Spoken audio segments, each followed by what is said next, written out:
I still don't think Ash is gonna win. And honestly, I don't want him to. Obviously, this particular comment didn't age too well.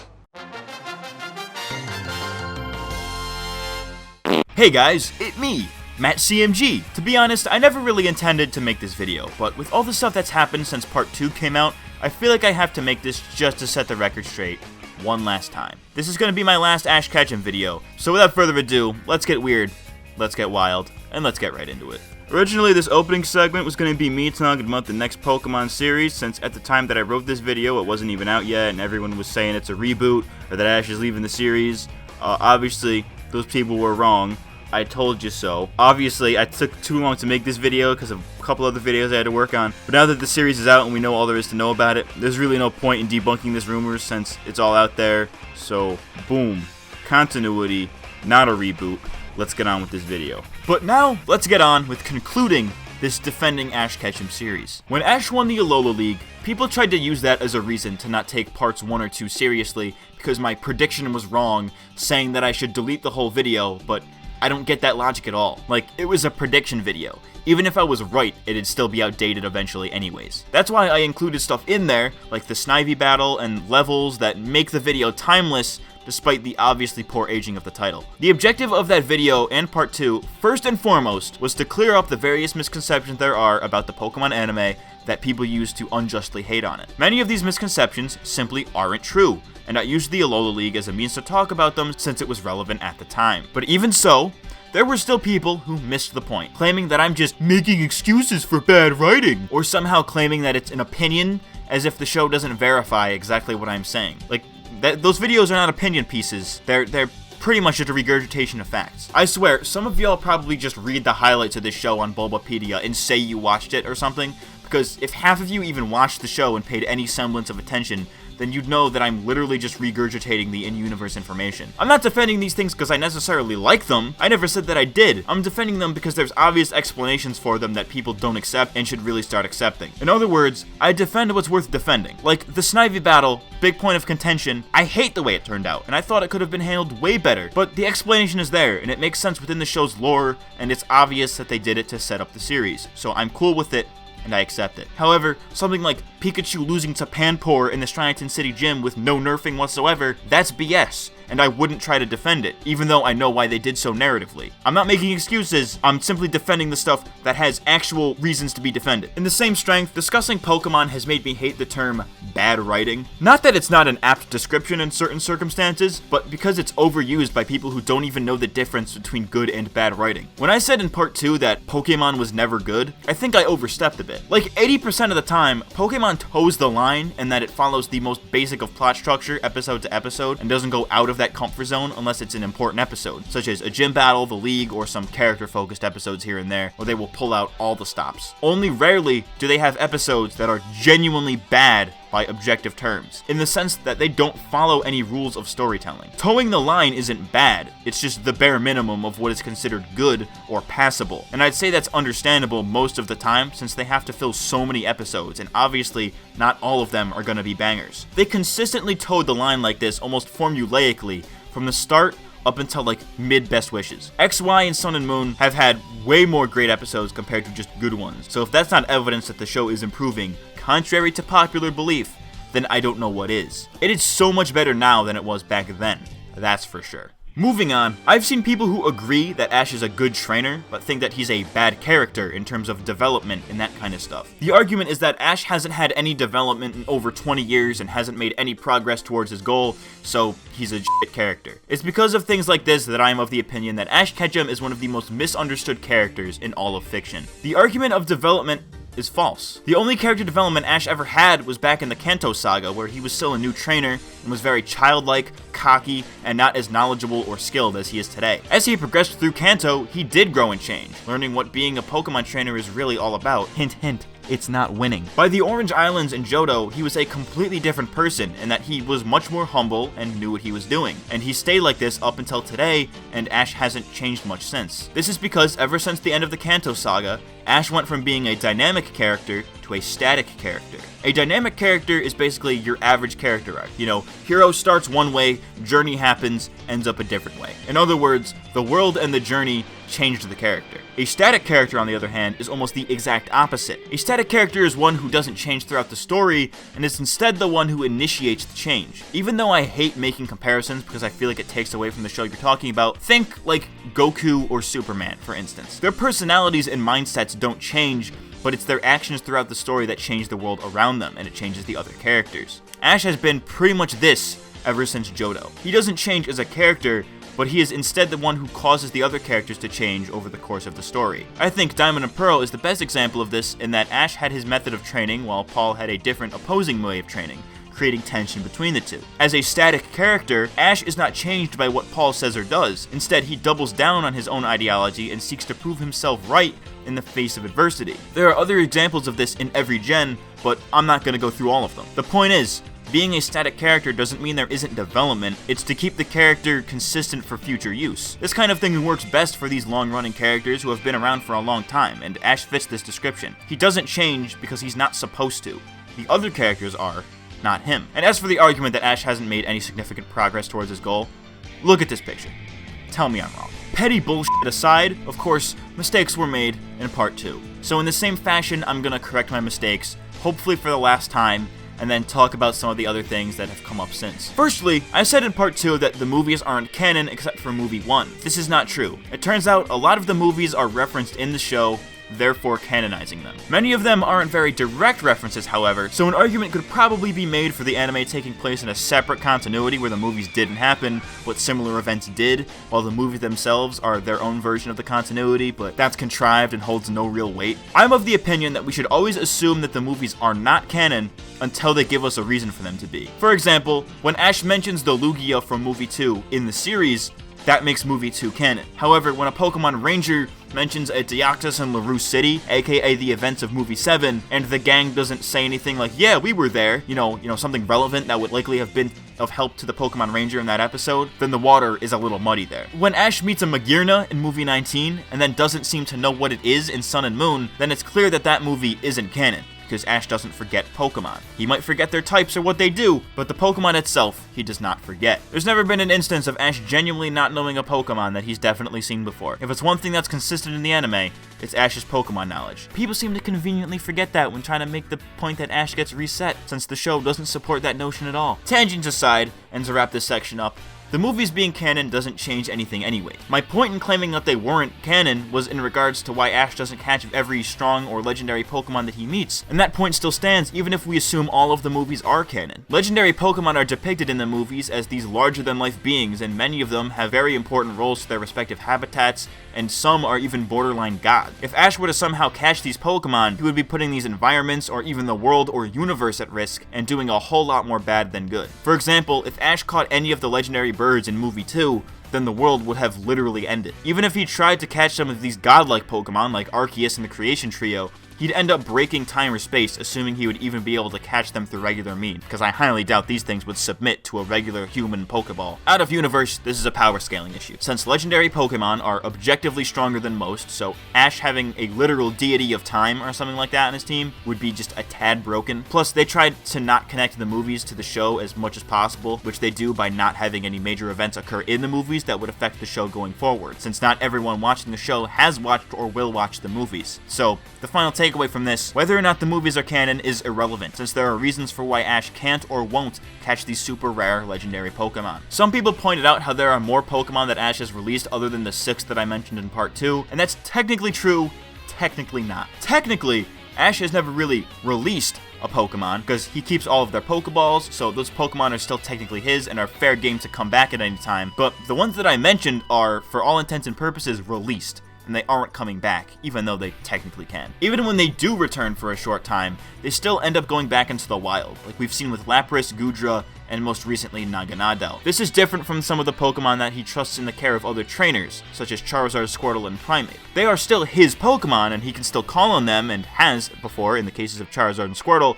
He just doesn't, because of reasons we discussed in part 2. People out here saying how Ash never returned for Pidgeot like he promised, but he never actually promised that. He did in the English dub, but not in Japanese, which is the true canon. He has no intention of returning for Pidgeot, and I personally don't care. Like, of all the Pokemon Ash could bring back, y'all want Pidgeot? Is Pidgeot like a fan favorite or something that I'm not aware of? Like, what Whatever, next thing. Some people seem to still be confused about what I said in part 1 about Ash winning a league. In part 1, I said that if Ash wins a league, then he needs to win every future league after that. And I still stand by this. From a realistic standpoint, sure, you can win one tournament, then lose the next. You know, obviously, the New York Yankees don't win the World Series every year, nor do the LA Lakers win the NBA championships every year. You know, you win some and you lose some. I get it, that's life. But in a story where the main character's goal is to get stronger, this type of thing does not fly. If they want to show that Ash is improving and getting better at battling, then they need to show that in a way that's obvious, and the league placements are the most obvious way that they do this among some others that are a little more subtle. Since all of his league placements got progressively better, except for Unova, then winning is the ceiling. He can't do worse because that'd feel like regression, and he can't do better because there's not much else they can do for him except for the Champions League, but that idea seems to have been abandoned entirely. He won the Alola League and is still going to be traveling, so it's either they come up with a really good reason for him to lose that league, or they have him win that too so he doesn't regress. If his reason for losing is really sound, I might be okay with this kind of thing, but until that happens, I won't be. Once he wins a Pokemon League, he sets the bar that high for himself, and he either has to surpass that or stagnate for the story to remain interesting. And speaking of league wins, a lot of fans are really glad that Ash won the Alola League, myself included. I may think that your reasons for celebrating this are misguided because I find that it goes against the entire point of the show to watch to see if he wins a superficial tournament or not, and only for that reason, but it's something that Pokemon fans can all rejoice together with in unison. Or so I thought. Believe it or not, there are people out there who don't like Ash winning the Alola League, and some have gone as far to say that it doesn't count. These are the people who shat on Ash for years for not winning a Pokemon League, and the second he does exactly what they want him to do, they still hate on him. Just goes to show that you can't please everyone, and certainly not the people who don't want to be pleased. Beggars can't be choosers, I suppose. The people who are saying this have no sound reasoning for why they think this. That's not to say that you can't have grievances with the league arc as a whole. It was certainly far from perfect, and I could think of a few leagues that I liked more. But to claim that it doesn't count and had no reason for happening is idiotic. This argument literally boils down to Ash won, but it was in the series I don't like, so it doesn't count. Like, what? There's two big comparisons people make with the Alola League, and the first is comparing it to the Orange League to claim that it doesn't count. The only reason people consider the Orange League to not count is because it's not a traditional Pokemon League. Challengers do collect badges, but half of them aren't through battle, and there's no actual tournament to prove your worth to the champion. There's also only 4 badges as opposed to the usual 8, meaning it's literally only half the league that the others are. An analogy I could think of in regards to this is that the Orange League is to a local tournament as the Pokemon Leagues are to regional tournaments. Local tournaments in, let's say, competitive Pokemon, for example, are usually much smaller in scale than the regional tournaments, and being a local champion is not the same as being a regional champion. This analogy works since the Orange Islands are not very big compared to the other regions, so their league isn't as well established, since they know they're on a much smaller scale. The Orange League counts, but only in the same way that the Battle Frontier does. Impressive, but not in the same way that being a regional champion would be. You could say the same for Alola, but that doesn't really work, since Alola has been proven to be on par with the other regions, and is a region all in of itself, while the Orange Islands are just a set of islands off the coast of Kanto, not their own region, and therefore should not be treated as one. Going back to the badges, I've seen people claim that the Alola League doesn't count because there were no badge requirements to enter, and that's insanely idiotic. That was literally the point of the preliminary Battle Royale. It was to weed out any trainers who would not have been good enough for the actual tournament. The Battle Royale was to circumvent the need for badges, since Alola obviously doesn't have those yet. If you can survive an onslaught of 150 other Pokemon, then you're strong enough to progress to the tournament. Probably not 8 badges strong, but strong nonetheless. Plus, Ash was the only participant who had completed all of the island trials, whereas many of the other trainers only completed maybe 1 or 2, which makes Ash more than worthy to have won. That's not to say the trials make him inherently stronger than the others, but they do show initiative, and that Ash wasn't dicking around the whole time. The Alola League being the first of its kind is also a point of contention where people will claim that since it's the first, it doesn't count, but I'd say it's the opposite. I'd say it counts more than some other leagues for that very reason. Ash is the first champion the Alola region has ever had, and I'd say that's an impressive title to have. The first official champions of any sports league in real life are never forgotten,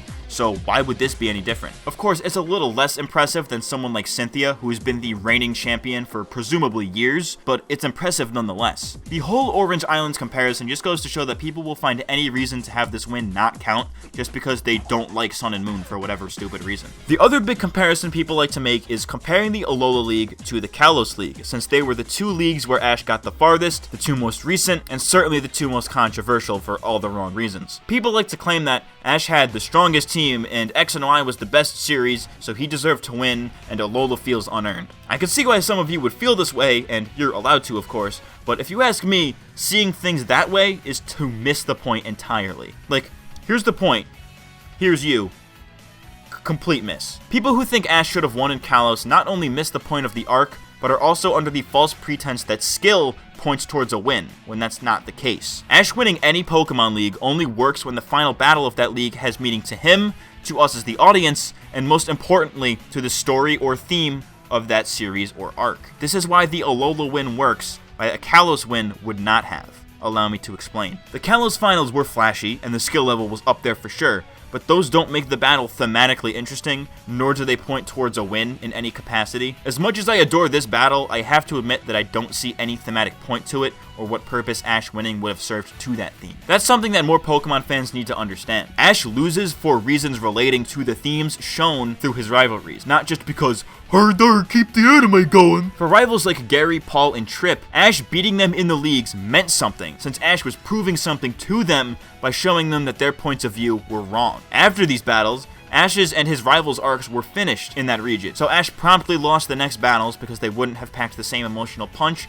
or served the theme in any way, nor would winning the league altogether. In other words, they told the story that needed to be told, then moved on, instead of dwelling on superficial wins that would have meant significantly less because they would have been against characters that meant significantly less than his rivals. Alon's arc and his rivalry with Ash is different in that it all comes to a head after the Kalos League when Team Flare attacks. A lot of people were so mad about the results of this battle that they straight up stopped watching and didn't see the resolution to this arc, which sucks because it's actually super important to the characters and serves as a conclusion to the league itself. In this arc, Alon struggles with his past and the things that he did to save Marin's Chespin being in service of Lysander's evil plan. In simpler terms, Alon's arc is not about his rivalry with Ash, it's about righting his wrongs. Unlike most of Ash's other rivals, Alon doesn't learn his lesson by losing to Ash in the league. He learns his lesson and concludes his arc by working with Ash to do the right thing outside of the tournament. Ash beating him in the league wouldn't have meant anything, because ultimately,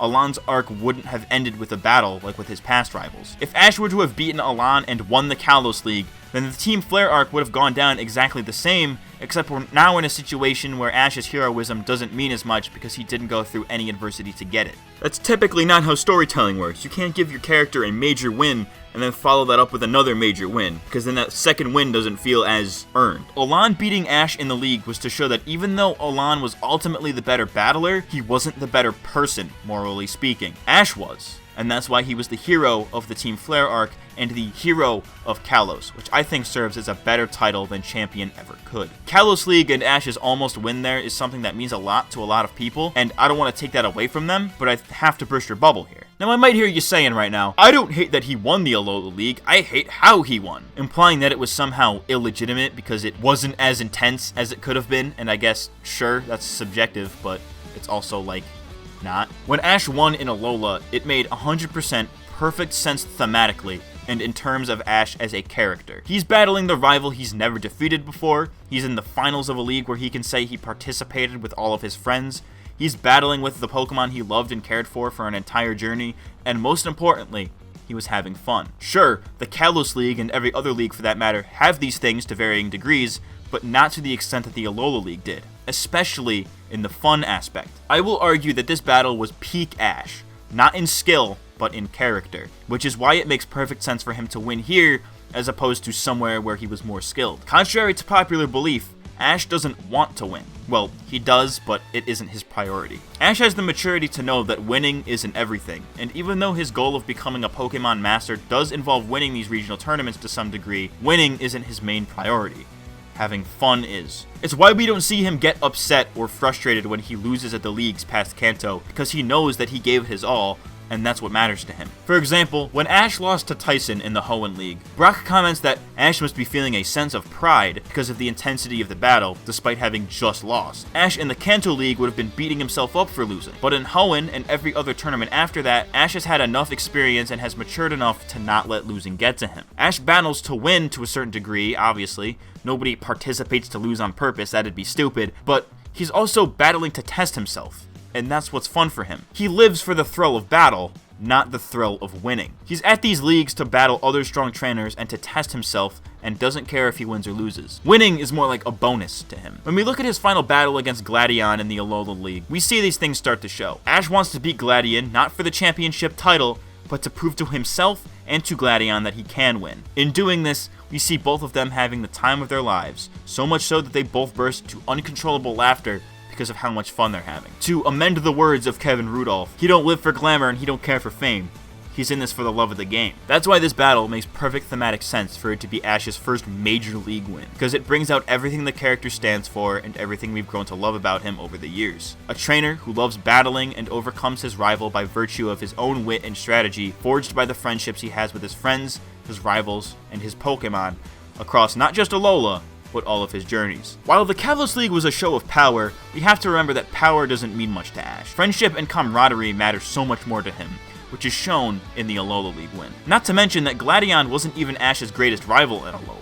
Kukui was. Kukui, as the Masked Royal, was unbeatable throughout his various appearances in the anime, and everyone in the region looked up to him as the strongest trainer in Alola, prompting Ash to want to battle him, which he never got to do one-on-one until the post-league exhibition match. If you've seen Sun and Moon in full, then you'll know how much this battle means, and if you've seen the anime in general, then you know that 6v6 battles that span more than 2 episodes are always important and a sight to behold. Whether or not Ash wins this is up in the air as I write and record this, but either way, it enhances Ash's Alola League win, since to get to the battle he truly wanted and to the one that means the most to the audience, he had to get through the league first. So to close this video out, if there's one thing you should take away from this 3-part series on defending Ash Ketchum, it's that winning is not everything. I know it sounds cliche and corny as fuck, but it's true. Pokemon as a show is about so much more than whether or not Ash wins a Pokemon League. To assume that that's the end goal and to watch for that reason alone is to misunderstand the series entirely. It's not about whether he wins or loses, it's about how he wins or loses and what those battles mean to him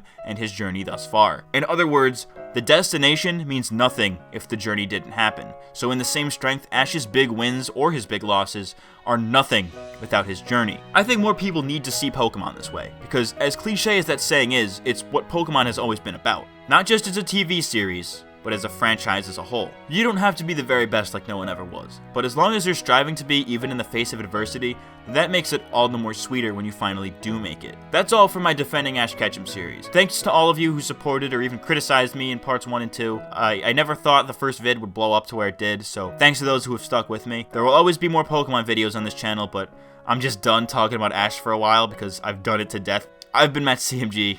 I'll see y'all next time. Thank you for watching.